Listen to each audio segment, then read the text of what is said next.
Hi, this is Melissa Richardson again with Hope and Encouragement Tuesday. I am the care director from the Capital Christian Fellowship Church in Lanham, Maryland.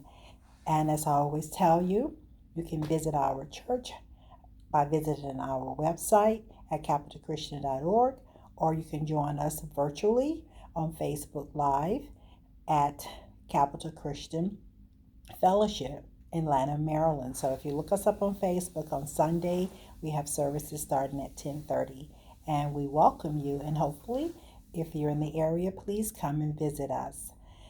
As usual, we have various topics on Hope and Encouragement Tuesday, and I hope you are listening to them because they're there to enrich and encourage your life and to give you some basic life application principles presented in real life ways, ways that are authentic.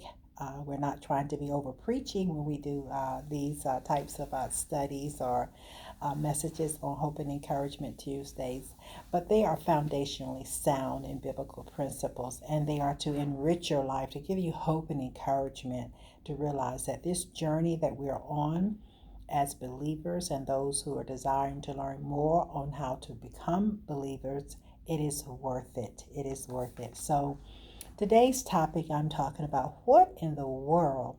And when I say that what in the world, I look at so much that has happened in the world, so much that is still happening in the world. And I ask, this world that we live in is nothing like what we read about in Genesis based on the Creator's originally plan. His original plan doesn't look nothing like the way that we are living. Yet, we can't give up. We can't give up no matter how many times we say, what in the world, and throw our hands up. We can't give up because there is a plan in place to continue to give us hope and encouragement that it is not finished yet. We all know the reason why everything is as it is, and if we can sum it up into one word, it is plain old sin. Sin that shows up because of disobedience from the original plan of God as described and taught to us in the book of Genesis, for that matter, throughout the Bible. So whenever we disobey, things show up in life for us personally and even as a society. For us personally, it shows up in things such as low self-esteem, fear, lack of confidence, and then uh, forming all kinds of ways to cope with trauma that has happened to us emotionally and physically, or a combination thereof. But we find coping mechanisms that are not always beneficial to us. So that doesn't give us hope and encouragement. So we just get deeper and deeper sunk into those coping mechanisms. So when we think about what are we to do, we are to go back to the foundational principles that are taught in the Bible about how we are to live. And we need to live in a way that love and faithfulness show up together as the original plan of God. That is going to help us to get through this on a personal level and even on a society level when we see society filled with so much corruption and deception and injustices. I mean, just anything that you can look at, you're going to find in society things that are just not aligned with God's will and way. So when we inject love and faithfulness into all of that, it allows us to get back in alignment with what God originally planned. Will it be perfect? No, it won't be perfect. It won't be perfect until Jesus returns. But in the process, we need to do our part. We need to do our part by being willing to do as the psalmist explained to us in Psalms 85 verses 10 through 13. And I like to read that to you. And I will be reading to you from the NIV, the New International Version. The psalmist tells us that love and faithfulness meet together. Righteousness and peace kiss each other. Faithfulness springs forth from the earth, and righteousness looks down from heaven. The Lord will indeed give what is good, and our land will yield its harvest. Righteousness goes before him and prepares the way for his steps. So we can see where that love, faithfulness, and our willingness to live righteously within our own well-being, our own thoughts, and the way we view ourselves, as well as what we express in deeds toward others. And this is how we're going to start shifting so we don't stay with what in the world is going on. We will become part of the solution. And that's what's going to instill the hope and the encouragement. It's not going to be easy, as I said, but when we realign ourselves with the way it was intended from the beginning, as we understand in Genesis, we will start seeing glimpses along the way of why it is worth it to us to continue the fight, to continue going forward in that love and righteousness. Because when we do that, what does the psalmist tell us? God is going to heal us. He's going to, that's on an individual and on a society level, and he's going to continue to bless and give our land. Now, yes, these psalms were written at a time that people were in a farming, an agrarian type society, and you're going to see the words that are used in terms of that agricultural language like harvest, but that's harvest means the bountifulness of life and everything that we need when we align ourselves with how we are to live within our own well-being and within how we treat and interact with each other. And even though it would be hard, our Creator wants us to live as originally planned, because that's the only way we're going to see things that are going to get better. We are the solution. We are part of the solution. And it is as if you may have read or may not be familiar with 1 Corinthians chapter 15.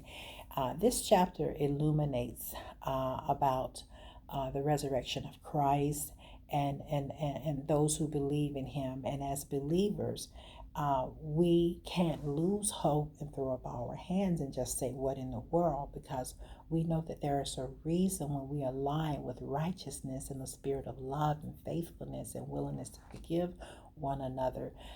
Chapter 15 in 1 Corinthians give us the hope that we are going to be realigned back in the way that we were originally created to be, but except it's going to be even better.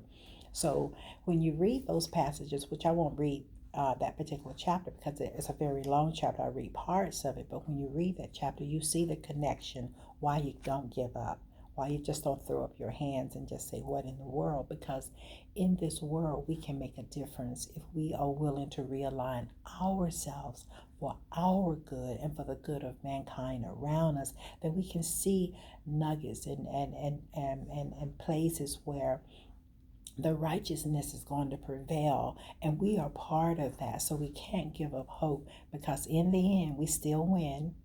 We are going to be resurrected the way we really were created to be, spiritual beings in heavenly lives with our Creator eternally, if we make the choice and the decision to follow Christ's way, because that's what he died for. He was resurrected, and he's already foundationally laid everything out that we need. We just need to be willing to do it.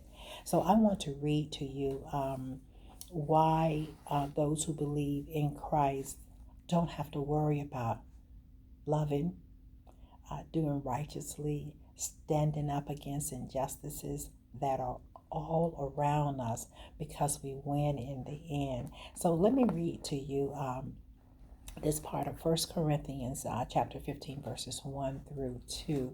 When we read that and hold firmly to what 1 Corinthians chapters 1 through 2, we begin to get that reassurance that it is worth it. No matter how difficult it may look now, it is worth it because of the resurrection of Christ. And in that scripture, it reads as, "Now, brothers and sisters, I want to remind you of the gospel I preach to you, which you received and on which you have taken your stand. By this gospel you are saved, if you hold firmly to the word I preach to you. Otherwise, you have believed in vain. So why be a Christian if we're not willing to live out in spite of all the things that are going on around us? We don't just throw up our hands and just say, what in the world? Because we know that there's a hope. There's a hope. We don't live in vain. So we keep pushing forward and doing what is righteously and love and just to make the difference where we can. And that is the key. We can make the difference where we can, because otherwise we're living in vain. We're calling ourselves believers, but we're not willing to believe in what has been promised, as the psalmist has written. When we live in those spaces of righteousness and stand up against injustices, guess what? Our land is going to heal. We're going to see some semblance of what it could be like. We won't fully have it all until Jesus returns and we win with the resurrected bodies that has been promised to us. And this is why I want to close with you that we don't have to be fearful. We don't have to or believe that what we are doing is in vain, because we know that in the end results is that we all going to win when we are obedient and realign ourselves. So I do want to read to you this closing part of that 15th chapter in 1 Corinthians, and those are verses 44 through 49. They are great reminders to let us know it is worth it, and we don't have to throw up our hands and say, what in the world?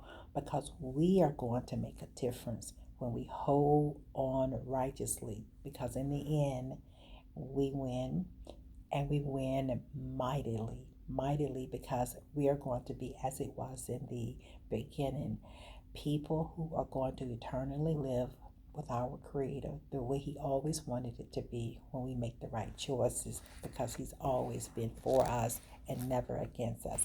So here's what Corinthians chapter 15 verses 44 through 49 reads, and I am reading also from the New International Version of the Bible.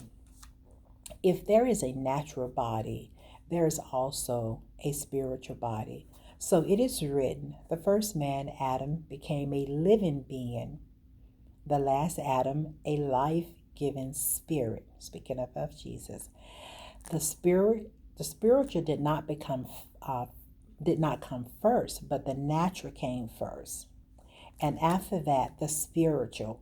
The first man was of the dust of the earth. Speaking of Adam, the second man is of heaven. Speaking of Christ. As was the earthly man, so are those who are of the earth. Speaking of us. And as is the heavenly man, Christ, so also are those who are in heaven. And just as we have borne the image of the earthly man, so shall we bear the image of the heavenly man. So we win in the flesh, because we're going to be resurrected as spiritual being to be eternally with God because of the sacrifice that Christ has made. So we can make a decision now to decide that we're going to stand for love and righteousness and against injustices, no matter how difficult it is, no matter if we see just very minor and small changes. That's okay, because as we push against the darkness and we continue, hope and encouragement will well up in our hearts and our spirit, because we know that we are not fighting in vain. We're fighting for what God has already promised, and He will heal us in the places that we're willing to work with Him personally and within our society. So don't throw up your hands and say, what in the world? Because now, what in the world means, what in this world will I do? What in this world will I take responsibility and accountability for to be the difference that I want to see? And we all have that capacity, because the end has already been determined. Let us push forward and be a part of that. May God richly bless you and keep you until we meet again on next Tuesday's Hope and Encouragement. Bye-bye.